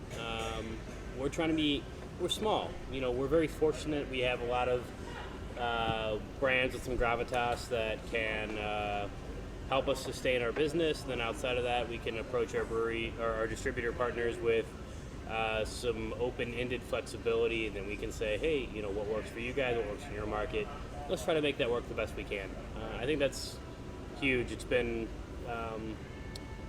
successful enough for us, and at the same time, it doesn't leave us wondering why, or with inventory we can't move or anything like that. So it's been an interesting concept this year.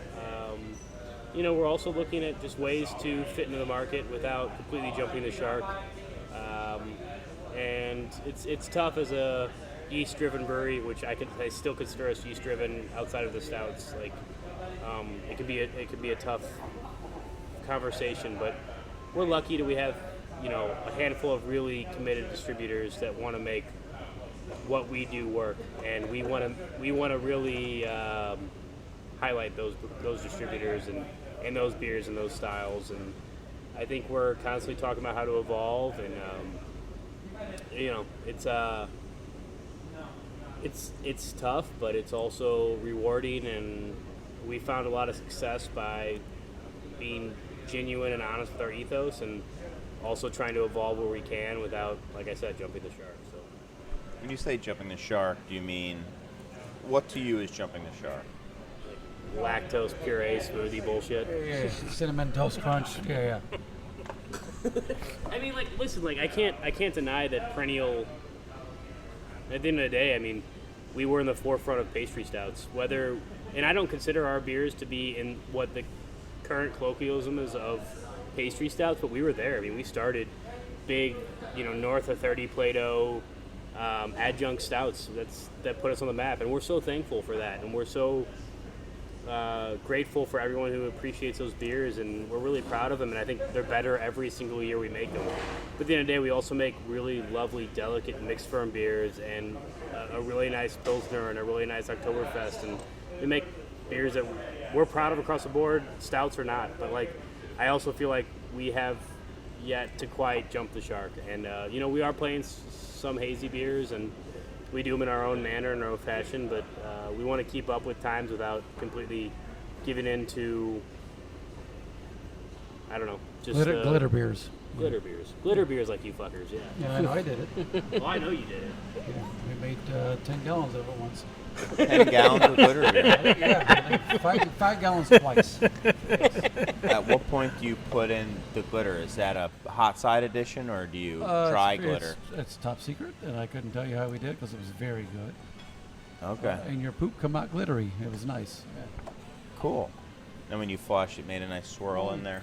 Can I say one other thing? I just want to make, like, our brewing team is really smart and thoughtful and eclectic as far as styles go, and the hazy beers we make are really good, the adjunct beers we make are really good, and we have a lot of guys who are much younger and smarter and cooler than I am that really dig on a lot of styles that we make, and I think first and foremost we're quality driven, and then after that, we've definitely done some cool things that are trendy, and we've definitely been restrained, but I think Perennial is, we're always proud of what we make, and that's the biggest thing that we can stand on.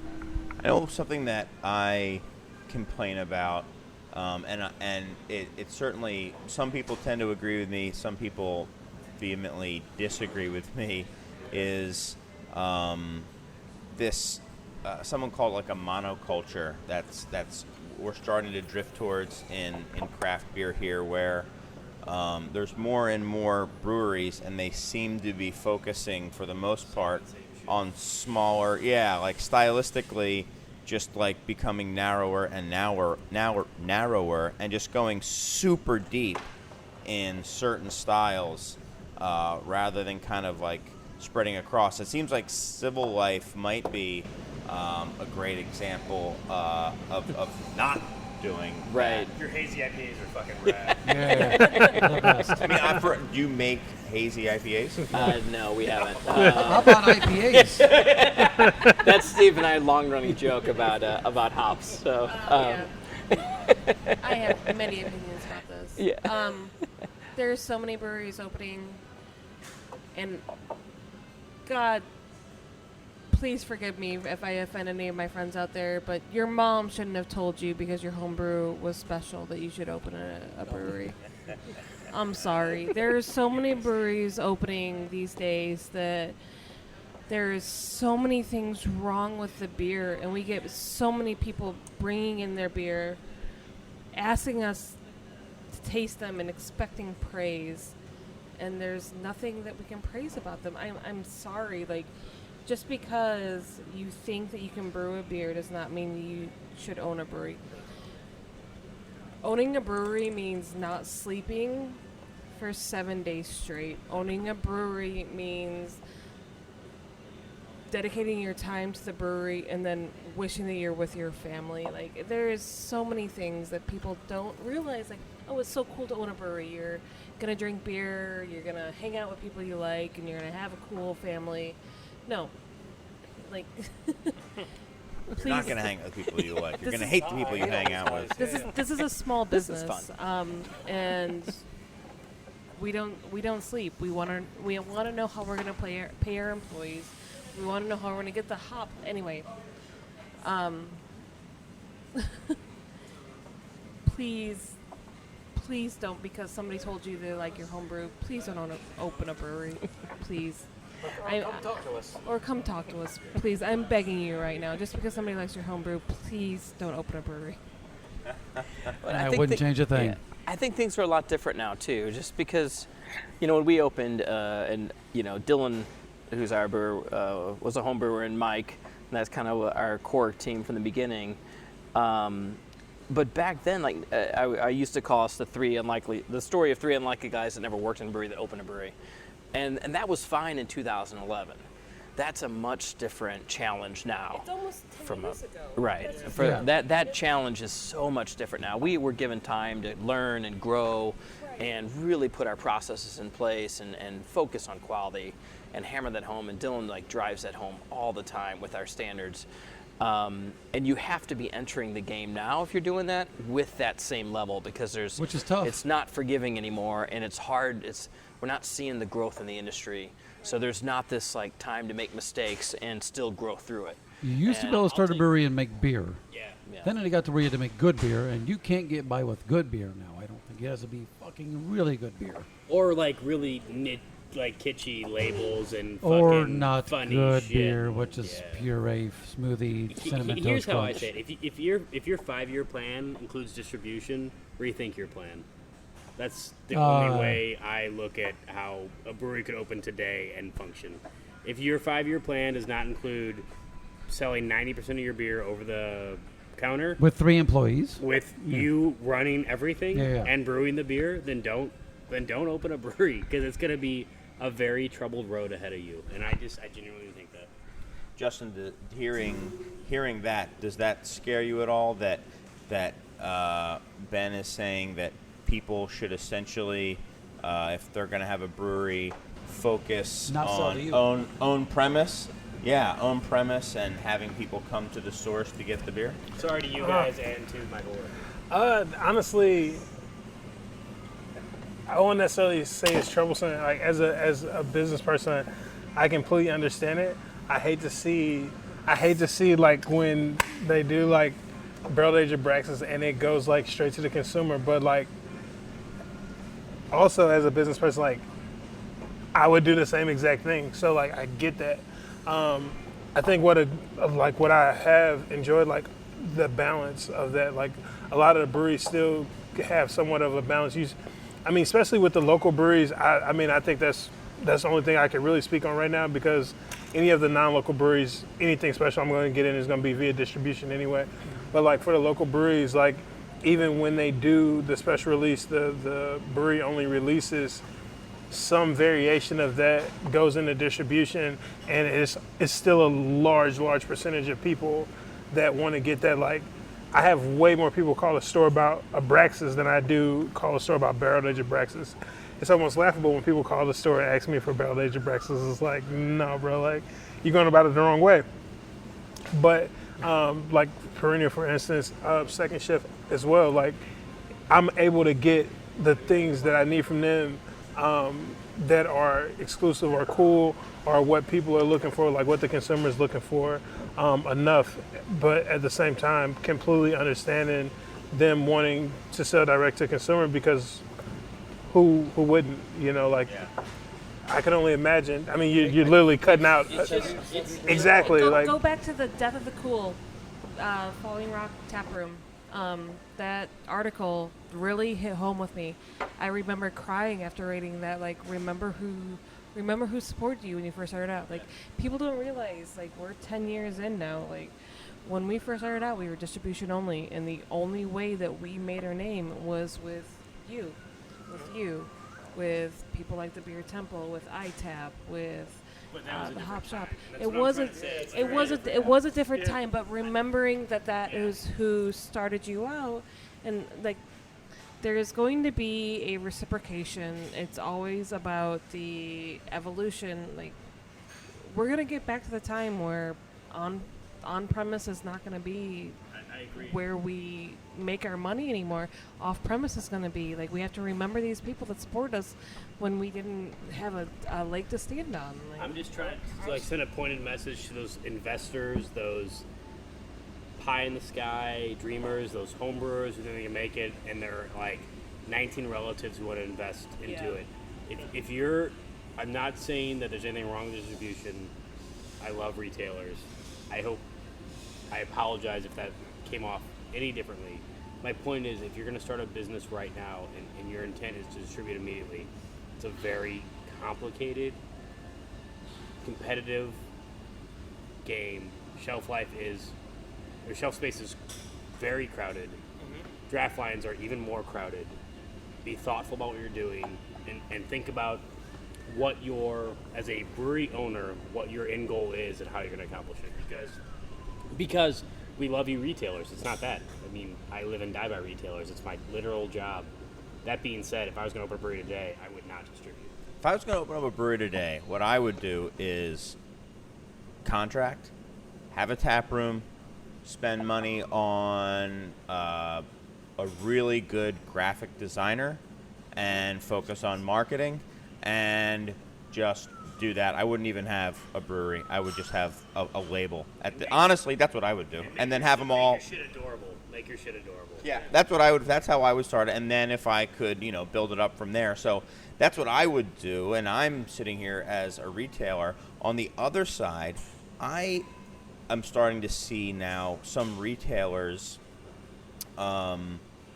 So you have a lot of places who are focusing on own premise, the newer ones, and doing exactly what you say, because it is a very healthy model. Tough model. Yeah, the tap room model you're talking about. Yeah. If you can't do it, if you can't do it, rethink it. I mean, I'm just being honest, man. I'm being. You're frank. right. You can't do it. Rethink I'm it. stuck in the boat where you guys are, and probably you are too. Where we got to make money with 80% distribution or 90% distribution. It's tough to do. Yeah. And we're happy for the ones who support us. It's not about. I'm not bitching about any of that. If you're starting right now, 2019, do not think about distribution immediately. Because that's Honestly, a I very don't- tough challenge. I would say, like, honestly, if I was to open up a brewery, distribution would not be my first. Like, I mean, in St. Louis, maybe some self-distro and have like Yes. 5-6 key 20 accounts. places you love. That's But, like- different than relying on distribution. Yeah, but like aside from that, it's almost like why would and Yep. I'm saying it's like So then let's have a little thought experiment though. Couldn't you then have?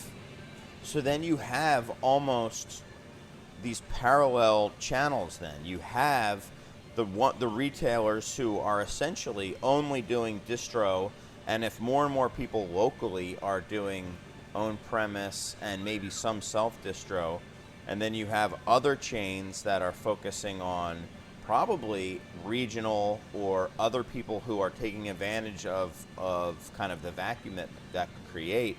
I could see it being kind of this weird little situation where you've got these almost like this parallel ecosystem, and I wonder if it would then I would then be curious if someone wanted to start expanding and going into distribution or needed to, because maybe tap rooms weren't the I don't know, like whatever cool, they're at this point they're almost like concepts. They're almost like concepts now, and when it's not the cool concept anymore, and you have to rely on other people to help you sell the beer. I know that there's some breweries who have tap rooms in Chicago who I would be like, oh yeah, I'm glad to have your beer. Other people would come to me and I'd say, oh now you need me. Okay, well yeah, drop off a sample. We'll give it a try. And I'm not saying that to be spiteful. I'm just saying, like, it's all about relationships, and it's not like when people do. I don't have the answer. All I'm saying is I don't know where this goes, and this is the most uncertain I've ever been, where I don't know. I mean, I think from the brewer standpoint, they have to focus on own premise, and then from a retailer standpoint, I'm thinking, well, where does that leave them? They're not just going to go away. Liquor stores aren't going to die out. No. They're going to just find other ways to sell, and people are still going to want to buy beer. And I mean, you're talking about like the difference between a micro versus a macro economy. There's a lot of concepts that operate inside of a micro economy where everyone takes care of themselves inside this economy, where they spend their money consciously inside of a certain either local and or local centric kind of economy versus a macro economy where they aren't buying, no chains or nothing like that. But then you're also talking about like just being a decent fucking business person and identifying places like Hop Shop early on when you came out and we hung out and we talked about saisons and you guys took notes at our bar and we drank beer and talking about Beer Temple. We're talking about places across the country who are giving a shit about the beer we're making, not just about the beer they're turning, and I think that's a big difference. There needs to be more of them. There Right. is few. There is few you of curate these that. too. You curate that. You pay attention to that. You want to grow that, and you want to pay attention to them, and I think that's where you got to blend this whole micro versus macro economy inside of our little microcosm of economies, and I think that's really important that people are just missing. But you look at but we are missing and we aren't. Look at fucking like Allagash, for the record, one of the best breweries in the country. Yes. And if you look at what they're doing, they pulled back, 6 years ago, and they started focusing on just their little region, and they make some of the best beer out there. They focus heavily on Maine. They're beautiful people, they're beautiful beer, and they really take care of their own in their backyard. And I'm not saying focus on that proximity-wise, I'm saying focus on the ones who can make sense of you and you can make sense of them. And I think that's such a big thing we're missing in beer right now, is everyone wants to be everywhere and everything to everyone. And what we really should be interested in is just being what we are to the people who give a shit about what we're doing. And I think that's a big thing. kind of that square peg concept you were talking about before. Well, I think we are about out of time. We don't have another DJ coming in to take over the space, but I should be conscious of time, and we're about there. So I wanted to thank all my guests. It's been a really fun and interesting conversation, and it's cool to hear that things are, a little different, but essentially the same here as well. So that's cool. A little depressing, but also cool. And yeah, it is. yeah, Start a brewery. Everybody start a brewery. everyone start a brewery and go immediately heavily into Yeah, it's awesome. distributing your smoothie IPAs. That'd be a Everybody good drink idea. more beer. Yeah, everybody drink more If you more can make beer. beer that doesn't taste like beer, that'd be great. But let's go around if there's anything that people would like to say in closing. I think now would be the time. Crider, Steve, I should say. Anything you want to say, man? Drink nice, clean beer. It doesn't have to be local. Local just means it was made down the street. Local doesn't mean good. I can go to McDonald's. It's 4 blocks away. That's local. It's not good. Just drink nice, clean, simple beers. All right. Done. Justin, anything you want to say? I would like to piggyback off of that, and I say do it with good people. I think that's the backbone of the industry that we are all in. Is just like we have the ability to work and deal with just some amazing people that I've come across. Honestly, everywhere that I've traveled and dealt with people on any type of professional level in the craft beer industry, has been pretty awesome. I cut my chops in 33, which is a wine and beer bar, small in St. Louis here, and it was as much as about relationships and teaching the consumers about what is good, and really editing what's coming from the distributors. And I think that those people play such a vital role in trying to move craft beer forward now. And so most of this is just, what I take away from this is the importance of all these relationships we build with the people that make the beer and the people that sell the beer, and just kind of driving that home and really think about who you're buying from and think about, is that person curating that list for you, and are they giving you the best beer that they're editing from what the distributors offer them? And that's the best way to be a beer drinker now. So. Hear, hear. You've had some excellent points, very positive outlook. So it's been great having But you it is on. a civil life after all. Yeah, it's a civil life, and now is a perfect antithesis to that. No, I'm just kidding. But let me say, talk before you, Ben, and say that when I first opened up the Beer Temple, even before I opened, I really didn't know what I was not supposed to do, and what I wasn't supposed to do, I guess, was send back about a third of all the beer that was dropped off for my initial drop-off, because I wasn't happy with the dates, and literally having not anger as more as these perplexed looks from the delivery drivers, because they just didn't get, it was foreign to them, and a lot of people, a lot of like sales managers coming out and trying to, tell me, just, I know you're new to this. Let me tell you how it's done. But I called several breweries, and the brewery that got back to me the fastest immediately had my back, fought for me against the distributor, not against the distributor, but had my back in my argument with the distributor. Their distributor was Perennial from negative day one. So I wanted to thank you guys, because you guys bought into what I was trying to do.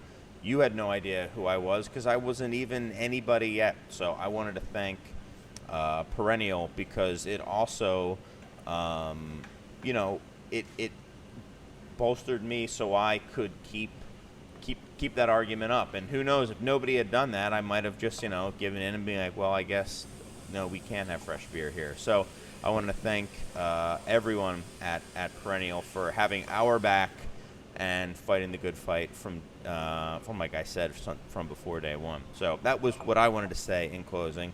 Also, leave a review if you like. So, I got to get the plugs in there too. And if you have any questions or emails, you can email us at insiders@craftbeertemple.com. But Ben, did you want to say something in closing also? Thanks for having us. Thanks for having me. Appreciate it. Thanks to Libby and Steve for inviting us out. Really lovely.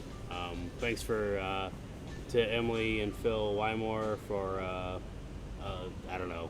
letting me loose and letting me talk. That's wonderful.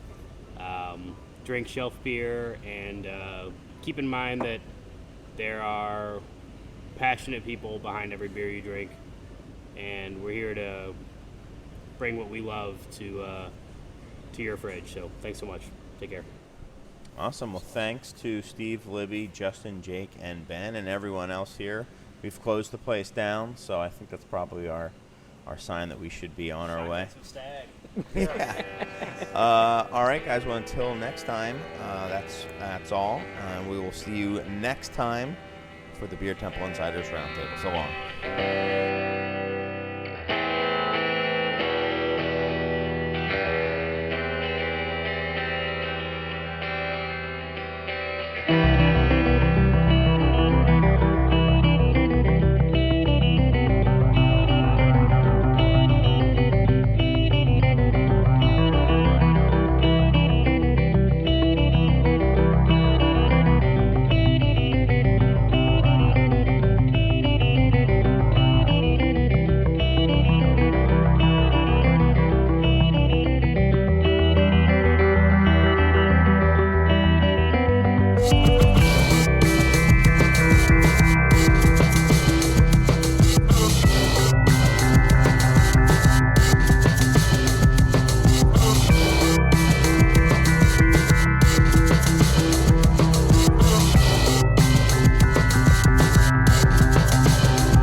clever. You came through the side door. You'll both soon learn this day. All in good time and it's murder.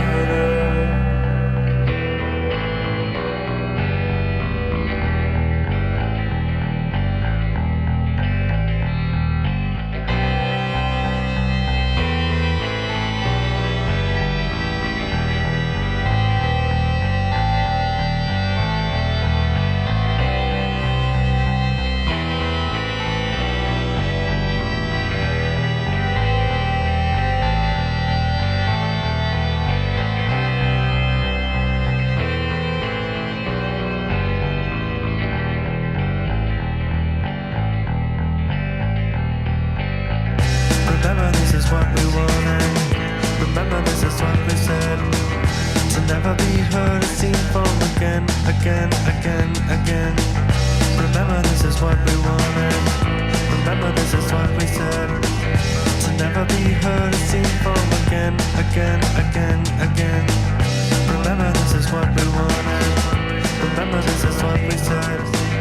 To never be heard or seen from again, again, again,